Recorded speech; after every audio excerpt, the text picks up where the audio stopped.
World's best law of attraction money and success coach అయిన ప్రముఖ షేక్ అన్వర్ గారిచే జూన్ 1 హైదరాబాద్ లో జరిగే one day magic of law of attraction and millionaire mind work shop కి register చేసుకోండి.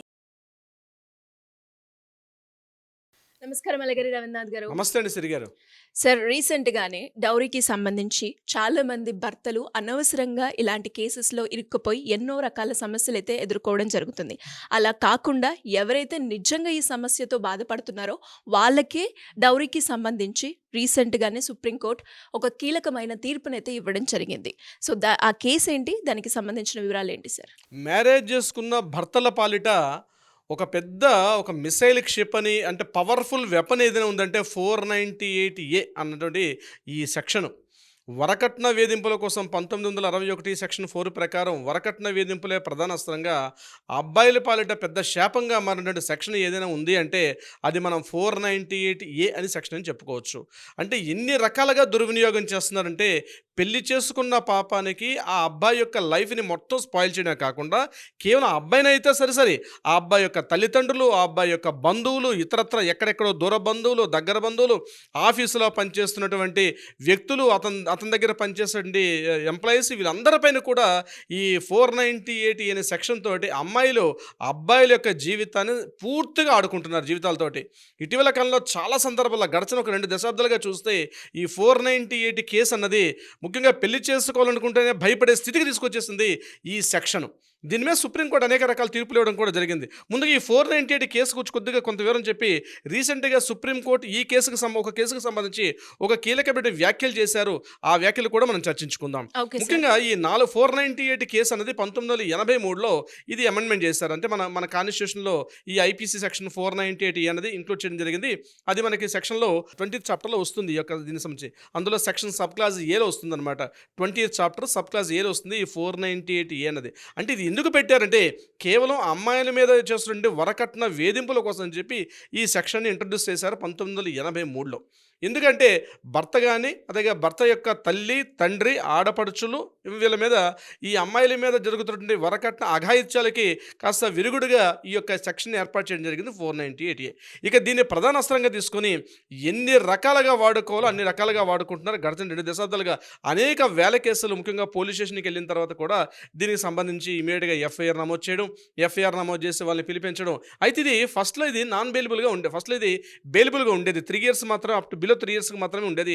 దాని తర్వాత ఇది నాన్ బెయిలబుల్గా చేశారు. ఆ తర్వాత వేరే విషయం, అది వేరే చాప్టర్.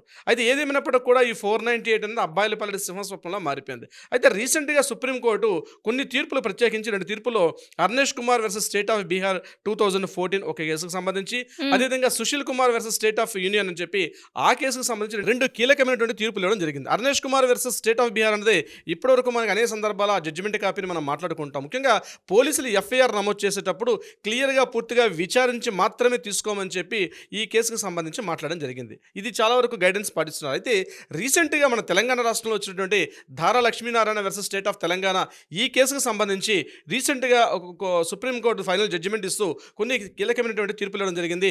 ముఖ్యంగా సుప్రీంకోర్టు జస్టిస్ గారు అండి, జస్టిస్ బివి నాగరత్న గారు, అదేవిధంగా జస్టిస్ కోటేశ్వర సింగ్, వీళ్ళిద్దరు ఆధ్వర్యంలో ఉన్నటువంటి ఈ కేసు విచారణ చేపట్టారు. హైకోర్టు నుంచి వచ్చినటువంటి ఈ కేసు మీద విచారణ చేపట్టి హైకోర్టు ఏదైతే తీర్పు ఇచ్చారో దాన్ని రద్దుపరుస్తూ ఎవరైతే పిటిషనర్ ఉన్నారో, పిటిషనర్ కాకుండా రెస్పాండెంట్ అయినటువంటి ధారా లక్ష్మీనారాయణ స్టేట్ ఆఫ్ తెలంగాణలో ధారా లక్ష్మీనారాయణ సపోర్టుగా కూడా కేసును కొట్టేయడం జరిగింది.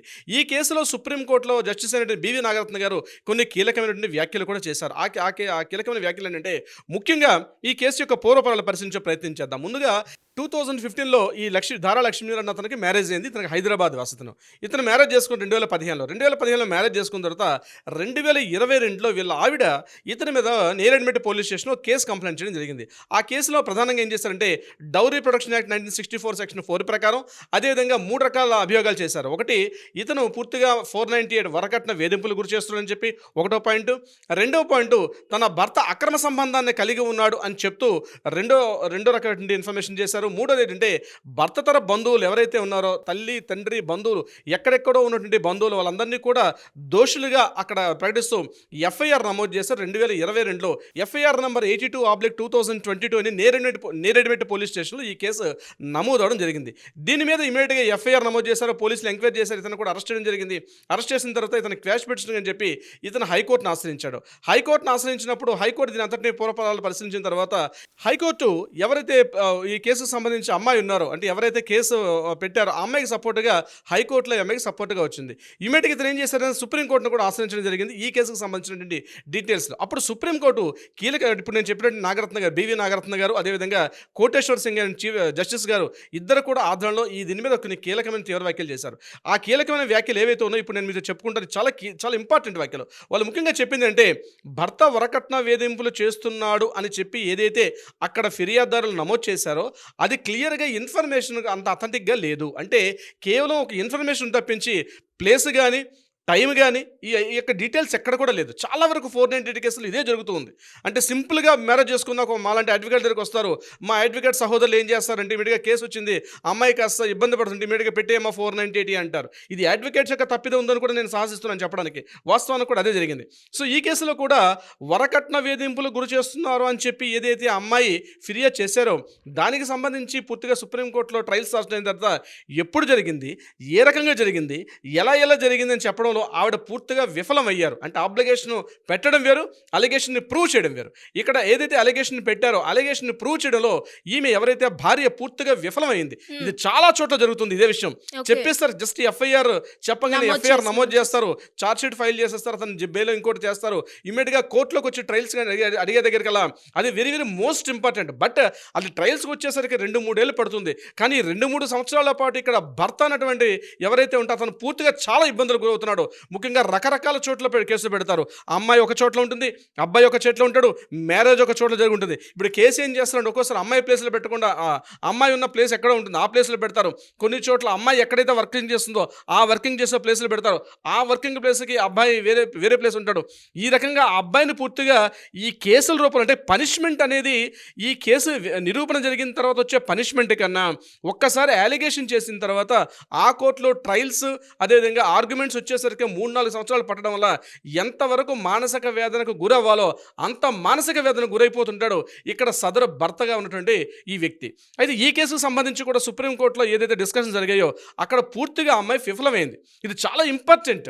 ఎందుకు ఇంపార్టెంట్ చెప్తున్నానంటే ఏదైనా ఒక నేరం జరిగింది, నా మీద మానసిక వేధింపులు గురి చేశాడు, నా మీద శారీరక వేధింపులు గురి చేశాడు, వరకట్నం తీసుకొని రమ్మని చెప్పి డౌరీ ప్రొటెక్షన్ యాక్ట్ ప్రకారం చేసినట్టు ఆ పారామీటర్స్ ప్రకారం ఆ గ్రౌండ్ రియాలిటీస్ ప్రకారం ఎవిడెన్సెస్ చాలా ఇంపార్టెంట్.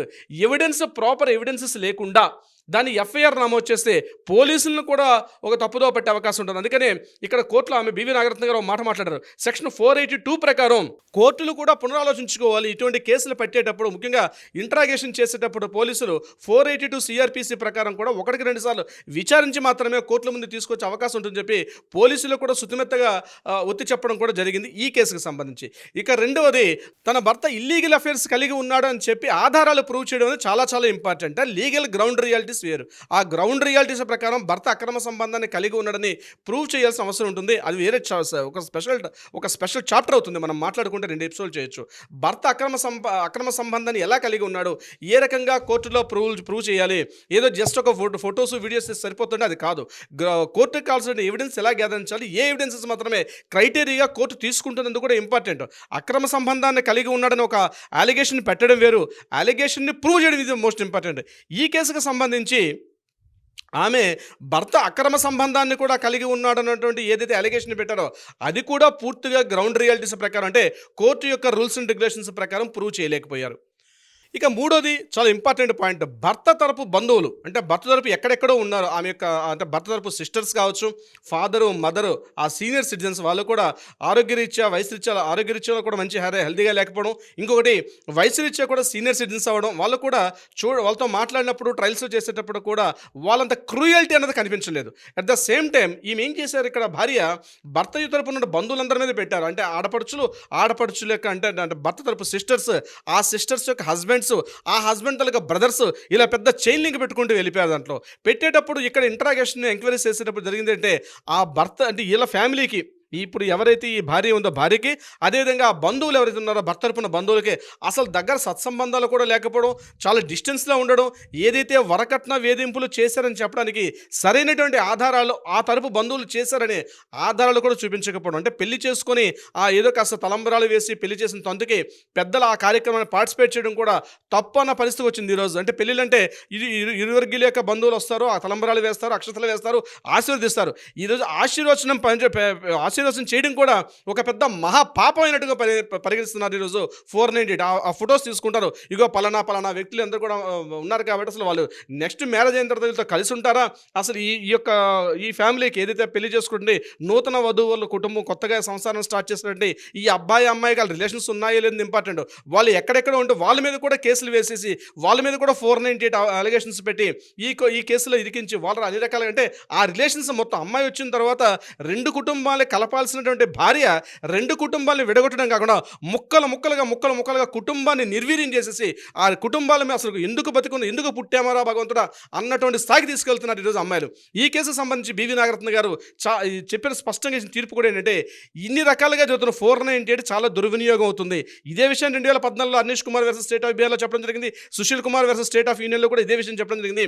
రీసెంట్గా 2025లో కూడా ఇదే తీర్పుని సుప్రీంకోర్టు కూడా చెప్పడం జరిగింది. సో నేను ఈ వీడియో ద్వారా మన మిత్రులు కూడా చెప్పేది ఏంటంటే, ఒకసారి మీరు 498 అని మీకు ఎవరైనా మన అడ్వకేట్స్ మిత్రులుగా నేను చెప్తున్నాను, సో సీనియర్గా ఉన్నాను కాబట్టి అనుభవంతో చెప్తున్నాను, ఎవరైనా మీ దగ్గర క్లయింట్స్ వచ్చేటప్పుడు కూడా ఒకసారికి 10 సార్లు ఆలోచించండి. అనవసరంగా కోర్టు టైంని వేస్ట్ చేసుకోవడం, ఏదో మనకి ₹2 ఫీజు వస్తుందని చెప్పి మన అడ్వకేట్స్ చేస్తున్నటువంటి ఈ యొక్క విషయాన్ని నేను చెప్పడానికి సాధిస్తున్నాను సిరి గారు. ఎందుకంటే ఎవిడెన్సెస్ ఉన్నాయా లేదా, ఈ గ్రౌండ్ రియాలిటీస్ అని పట్టించుకోకుండా సింపుల్గా 498 కేసు పడేస్తే ఇక పడి ఉంటాడు 3 సంవత్సరాలు తిరుగుతాడని చెప్పి కనీసం మానవతా విలువలతో కాస్త మనం ఆలోచిద్దాం. నిజంగా అందులో గ్రౌండ్ రియాలిటీ ఉందా లేదంతా కూడా ఆలోచించుకుని మాత్రమే 498కి ఇనిషియేట్ చేస్తే మంచిది.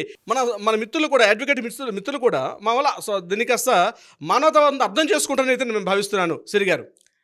సో మరి ఇంకా ఎవరికైనా కూడా ఇలాంటి సందర్భాలు ఎదుర్కొనేటప్పుడు లీగల్ పరంగా రెమెడీ కావాలి, మీ గైడెన్స్ కావాలి అనుకునేటప్పుడు ఎలా అప్రోచ్ అవ్వాలి సార్ మిమ్మల్ని? తప్పనిసరిగా సిరి గారు కింద స్క్రోల్ అవుతున్న నెంబర్ని కాంటాక్ట్ చేయగలిగితే తప్పనిసరిగా నిజంగా అందులో రకాలుగా ఉంది, నిజంగా ఇబ్బంది పడుతున్నారు కావాలనుకుంటే, సలహా సంప్రదింపులు కావాలనుకుంటే, ఇరువర్గీలు కూడా నేను చెప్తున్నాను, మీకు కావాల్సినటువంటి సలహా సంప్రదింపులు కావాలంటే కింద స్క్రోల్ అవుతున్న నెంబర్ని ఇమ్మీడియట్గా ఇప్పుడే ఫోన్ తీసుకుని కాల్ చేయండి. లేదా అట్లీస్ట్ కోర్టులో వివాదం ఉందంటే దానికి సరే న్యాయ పరిష్కారం దిశగా కూడా మన లీగల్ టీం పనిచేస్తారు సిరి గారు. Thank you sir, thank you so much. Thank you so much అండి. సుమన్ టీవీలో మీ పర్సనల్ అండ్ బిజినెస్ ప్రమోషన్స్ కోసం కింది నెంబర్కి కాంటాక్ట్ చేయండి.